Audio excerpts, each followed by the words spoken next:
El Colegio de San Luis presenta Hablemos de Riesgos.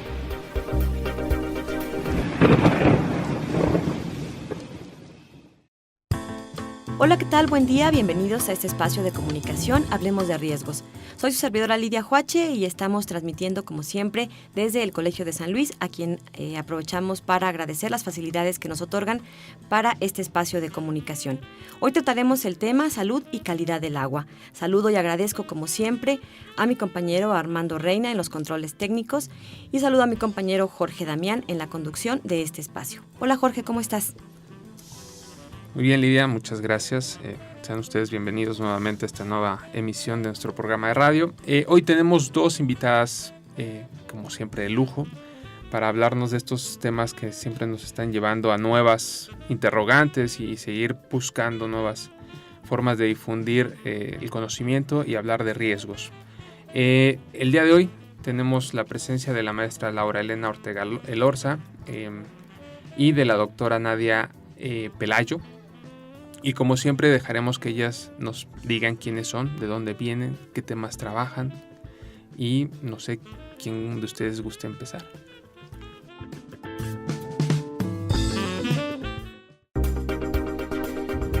Entrevista.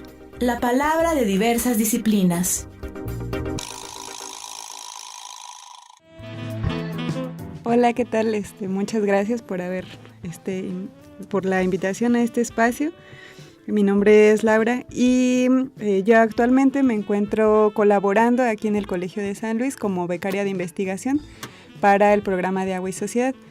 Y pues durante la licenciatura trabajé algunos temas, ¿no?, sobre contaminación del agua y exposición toxicológica. Y entonces algunos efectos de los que voy a platicar, ¿no?, durante esta sesión. Muchas gracias, Laura. Doctora Nadia Sinet Pelayo, platícanos, ¿cuál es tu formación? ¿En qué temas te especializas? Muy bien, bueno, yo soy egresada acá de la Universidad Autónoma de San Luis Potosí.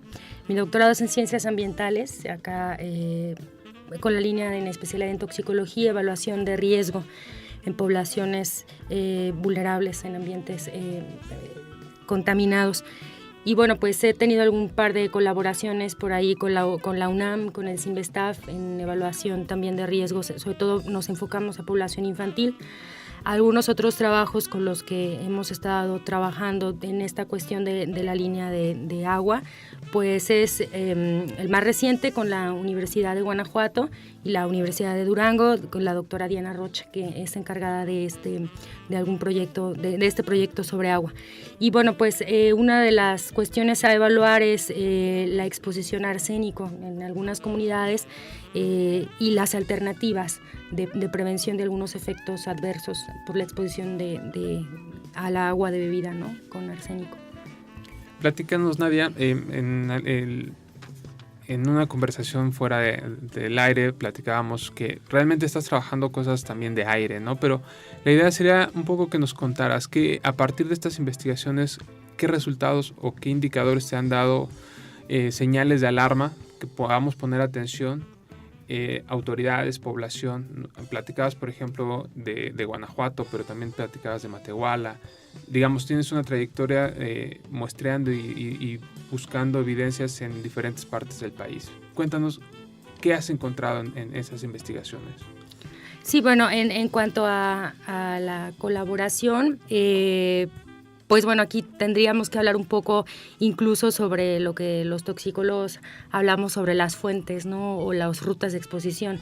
En algunos casos, como en el caso de Matehuala, si bien no trabajé directamente con población, sí me tocó hacer una caracterización de niveles de arsénico en agua de la localidad, Matehuala y la zona circundante de las zonas mineras. Por otra parte, algunos trabajos que tuve o que he tenido la oportunidad de colaborar es en agua embotellada, en agua de grifo, en la zona de Durango, donde ahí, bueno, la fuente es distinta, ¿no? Estamos hablando de un enriquecimiento natural. La zona está de per se rica en minerales que favorecen altos contenidos de arsénico en el agua que consume la población, y algunos otros casos en los que he trabajado que quizá no hemos monitoreado metales, pero sí algunas otras sustancias tienen como puntos de exposición o como fuentes los efluentes de algunos ríos. El caso particular en el Tula Hidalgo, la zona esta de descarga de algunas industrias y las comunidades que viven alrededor, ¿no? Están expuestas a ciertos compuestos. Por ahí, bueno, pues también tuve una colaboración hace algún tiempo con gente que vive más bien de la zona de los efluentes cercanos a Río Santiago. Entonces, bueno, aunque ahorita estamos trabajando un poco más la parte de exposición a contaminantes atmosféricos, sí en algunas zonas donde hay puntos de exposición por efluentes o por consumo de agua con algunos contaminantes, es importante también tomarlas en cuenta en cualquier evaluación de riesgo. Muy bien, estamos platicando aquí en Hablemos de Riesgos. Hoy el tema tiene que ver con la salud y calidad del agua. Están con nosotros la doctora Nadia Zenet Pelayo y la maestra Laura Elena Ortega Elorza. Vamos a hacer una muy breve pausa y vamos a continuar platicando con ellas. Ya estamos, están ellas esbozando por qué pueden convertirse en una amenaza estas condiciones que se encuentran en la calidad del agua, una amenaza para la salud de la población. Continuamos.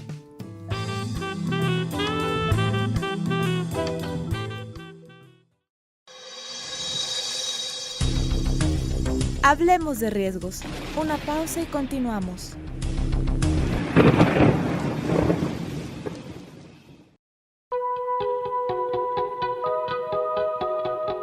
¿Estás interesado en estudiar programas con reconocimiento CONACYT y que cuenten con un alto nivel académico?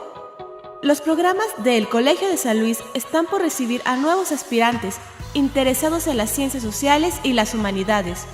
Espera la apertura de convocatorias para nuestras maestrías y doctorados. Consúltalas en nuestra página www.colsan.edu.mx.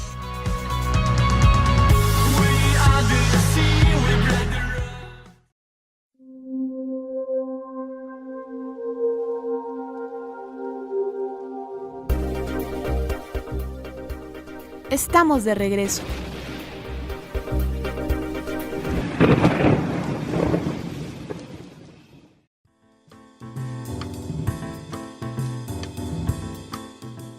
Estamos de regreso. Aquí en este espacio Hablemos, nos acompañan la doctora Nadia Pelayo y la maestra Laura Ortega, y le recordamos que nuestro tema tiene que ver con problemas de salud relacionados con la calidad del agua. Laura, platícanos, a partir de estos temas de investigación que has realizado, ¿a qué cuestiones crees que debemos poner atención, hablando precisamente de riesgos? Creo que en el tema de agua, relacionado con la salud, justamente hay 3 rubros fundamentales, ¿no? El primero de ellos tiene que ver con la disponibilidad de agua, justamente porque nos habla de la distribución diferencial que existe, ¿no? en el territorio, ¿no? La mayor parte de la población está concentrada en la zona norte del país y son territorios áridos y semiáridos. Y hay un tema ahí de disponibilidad que también se tiene que ver con la sobreexplotación de los mantos acuíferos y los patrones de uso, ¿no? que se hace de esa agua. Entonces, el tema de disponibilidad es un problema. El segundo gran tema sería el tema de la accesibilidad, ¿no? Aunque, ¿no? en algunos sitios está el agua, están los cuerpos de agua, no todos tienen, ¿no? la capacidad, la infraestructura, no hay una conexión directamente hacia ella. Y aunque haya la conexión de tubería hacia esas fuentes de agua, no siempre es agua de características potables. Entonces, esto es muy importante justo porque hay una asociación de problemas como enfermedades diarreicas que causan una gran cantidad de muertes a nivel mundial, sobre todo en menores de 5 años.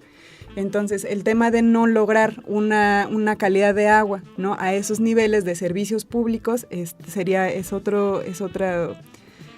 un tema básico, pues, en temas de saneamiento y de higiene. Y el tercer tema sería justamente lo que estaba mencionando Nadia, que es el tema de contaminación, ¿no? Una vez que ya hay efluentes de agua o que hay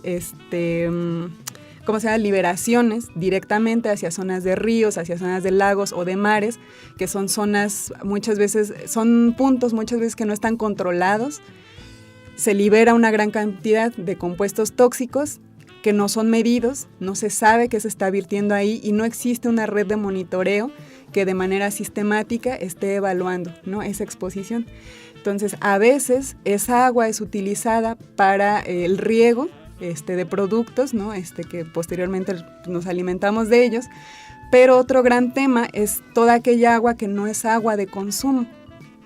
Solamente es un río que está ahí, que está expuesto, que está contaminado, y las poblaciones que viven de manera circundante también están por algunos mecanismos de transmisión a través del aire o porque vuelan algunas partículas que están en esos ríos o en los sedimentos asociados, están expuestos a ese tipo de contaminantes. Entonces, aunque no lo consuman a través de los alimentos o de manera directa, hay una asociación, hay un riesgo latente ahí.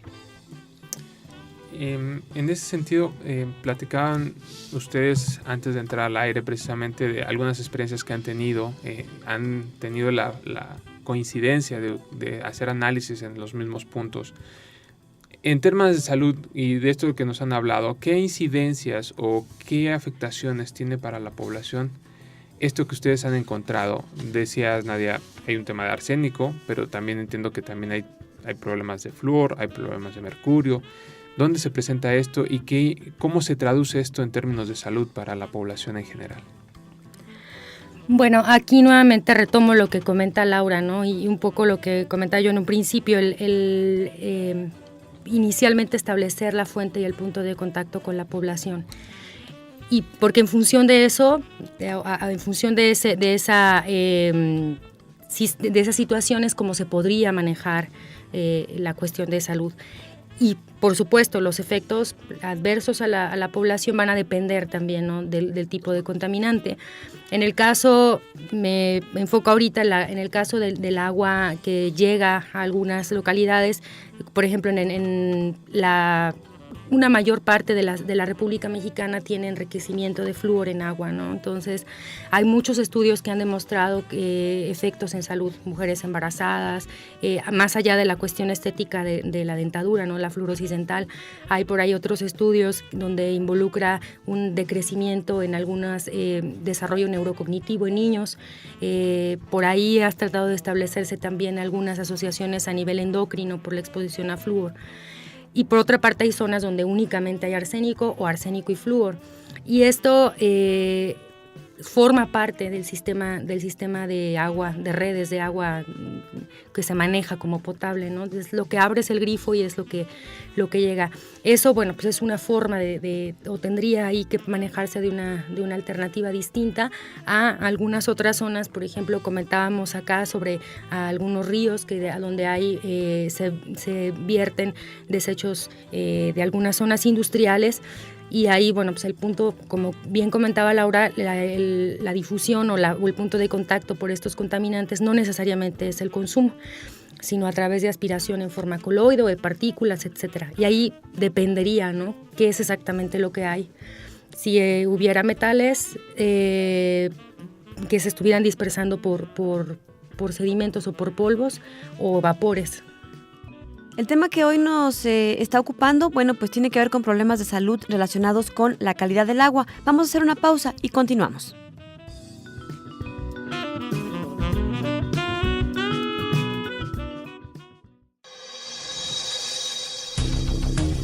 Hablemos de riesgos. Una pausa y continuamos.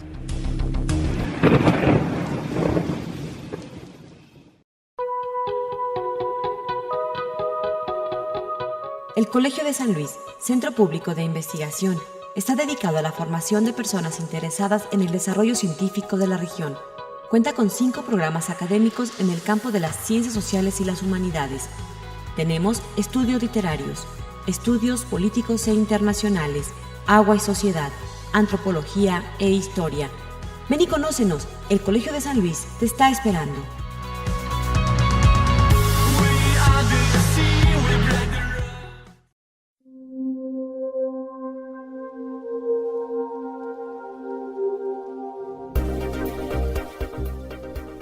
Estamos de regreso.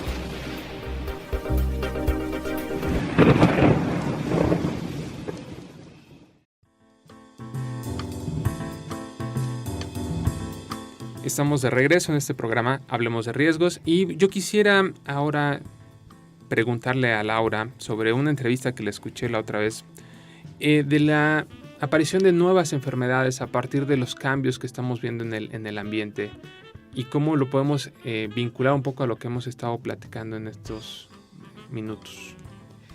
Sí, el tema que se trataba en aquella ocasión tenía que ver con las enfermedades reemergentes, es decir, aquellas que son enfermedades infecciosas y contagiosas que durante un tiempo se han venido atacando, combatiendo, como es la malaria, pero resultado de modificaciones ambientales, ¿no? Por infraestructuras, como pueden ser las represas, la construcción de represas, a pesar de que a nivel mundial han venido decreciendo las incidencias para esta enfermedad, hay ciertos sitios en Latinoamérica o en África donde para generar grandes zonas de irrigación se crean estas grandes represas y entonces el problema de la malaria empieza a repuntar en esas zonas.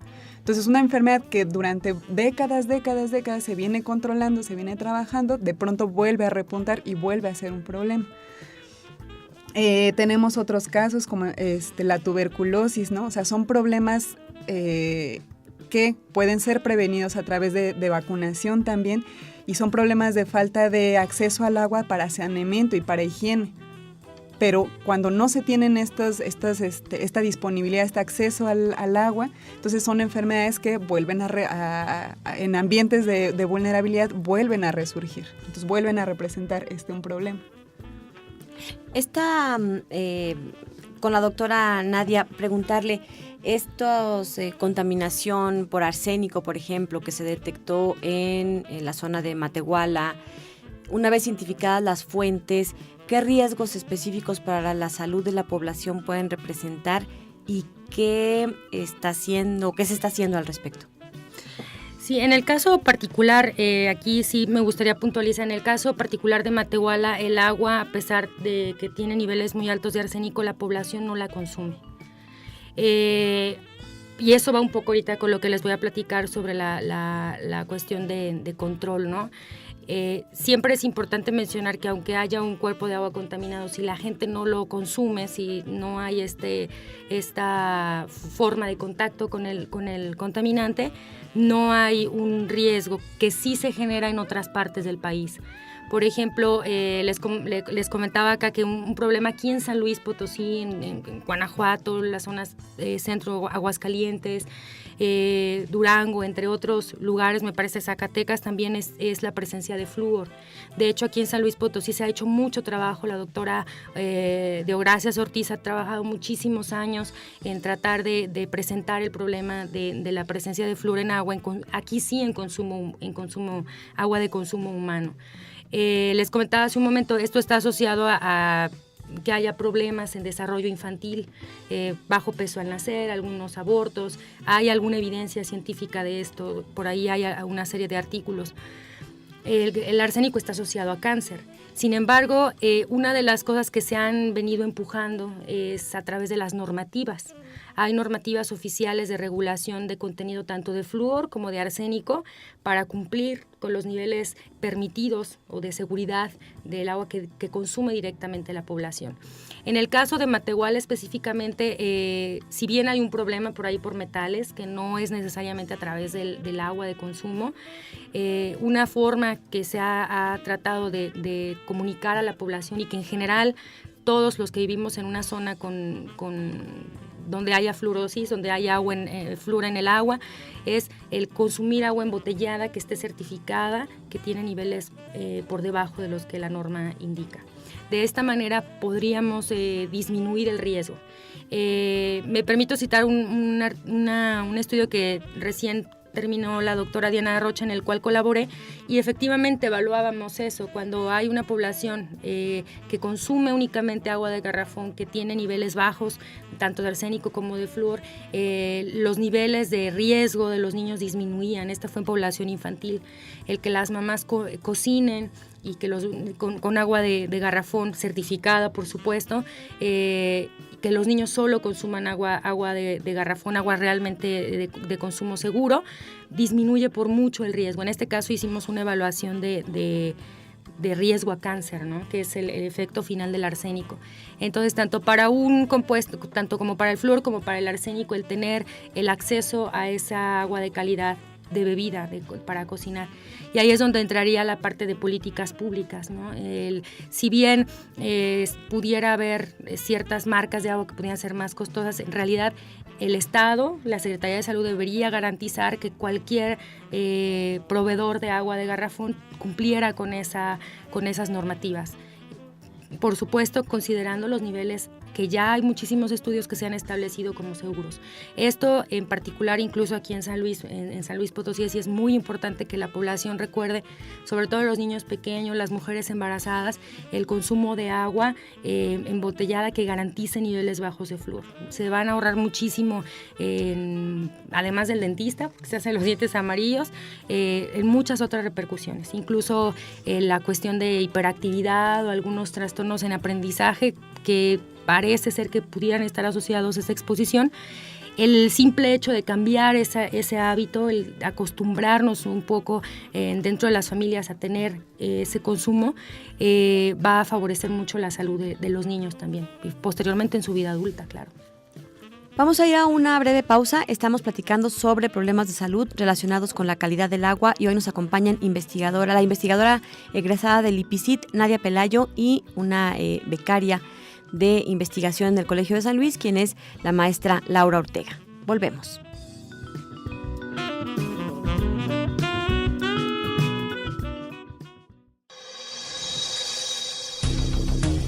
Hablemos de riesgos. Una pausa y continuamos.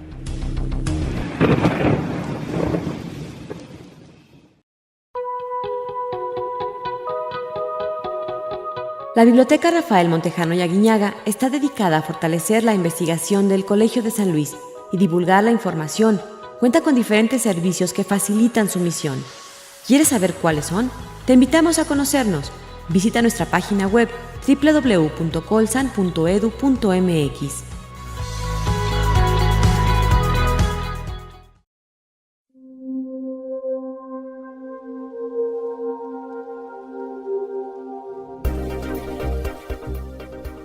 Estamos de regreso.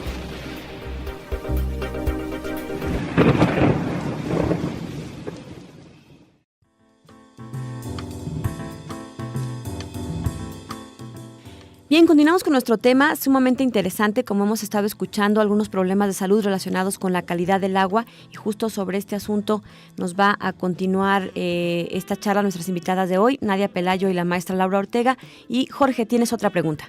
A mí me surgen dos preguntas.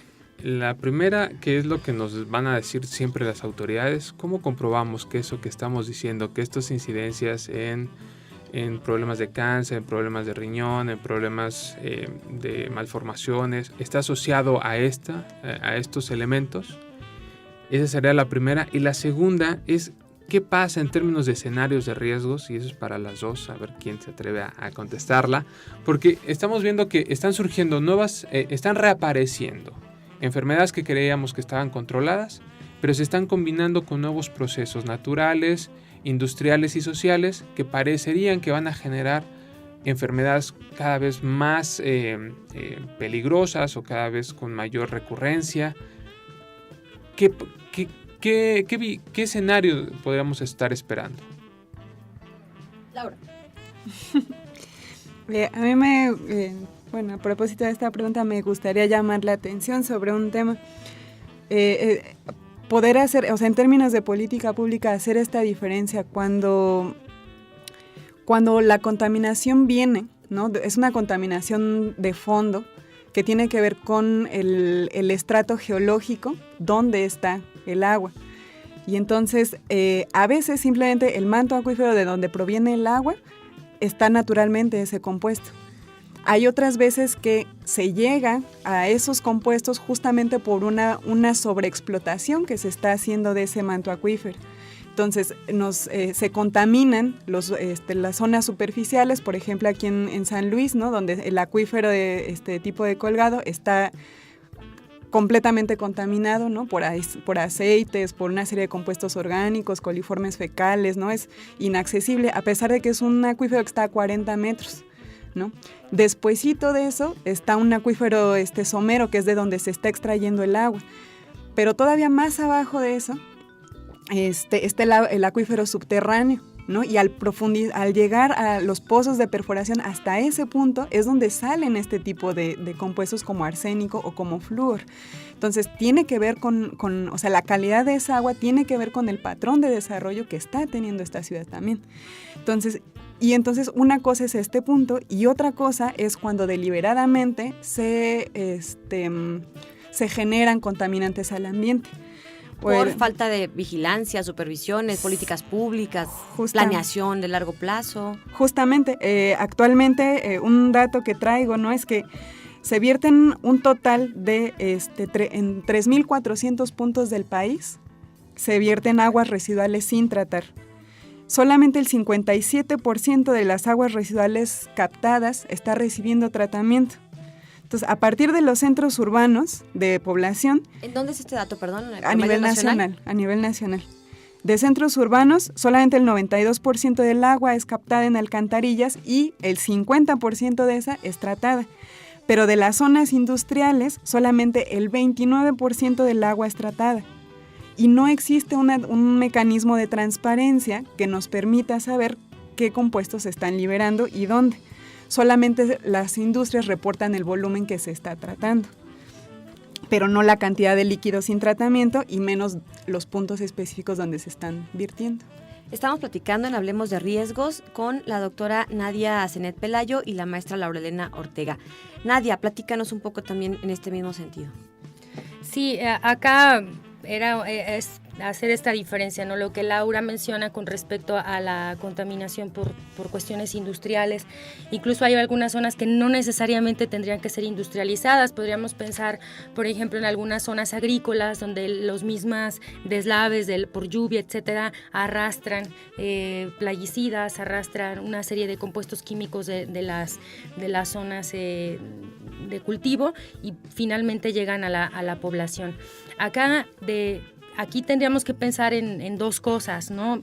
Una, lo que tendríamos como agua de consumo, lo que la gente bebe y utiliza para cocinar, y la otra, que bien comentaba Laura, es la dispersión de algunos contaminantes, independientemente de la zona en la que se tenga. Comento, puede ser en una zona agrícola, puede ser en una zona industrial. Para esta parte de la zona de consumo no nos queda otra, pues, cuestión de tomar agua que sea relativamente segura, ¿no? Acá yo creo que de pronto sí sería un poco el quehacer de las autoridades a las que correspondiera, el hacerla accesible y el garantizar que esto fuera agua segura.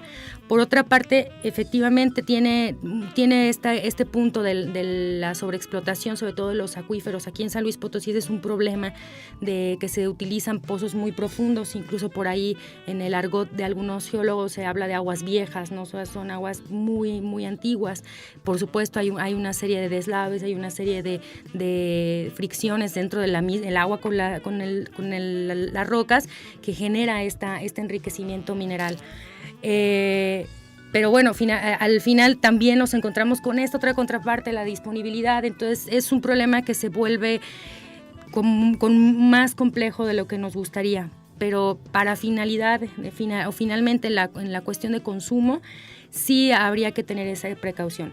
Por otra parte, está esta otra punto, esta otra fuente donde hablamos de exposición por dispersión de vapores, por dispersión de coloides, de partículas que van en el agua. Pues un río o una zona de descarga no está quieta, o sea, lleva un caminito a lo largo de muchos pueblos y va distribuyendo pues todo lo que lleva a su paso.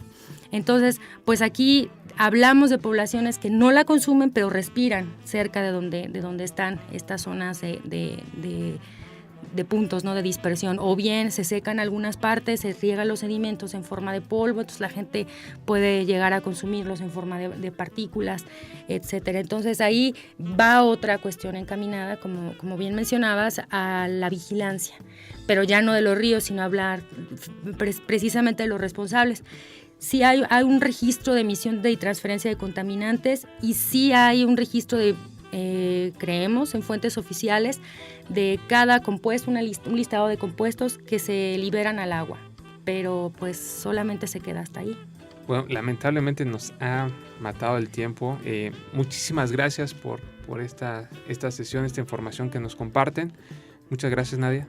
No, gracias a ustedes por la invitación. Laura, muchas gracias. Muchas gracias a ustedes. Agradecer a Armando Reina y a Lidia Huache. Gracias. Recordarles nada más nuestros vías de contacto. Pueden buscarnos a través de Facebook como el Colegio de San Luis, a través de Twitter estamos como colsan_slp y en nuestra página web www.colsan.edu.mx.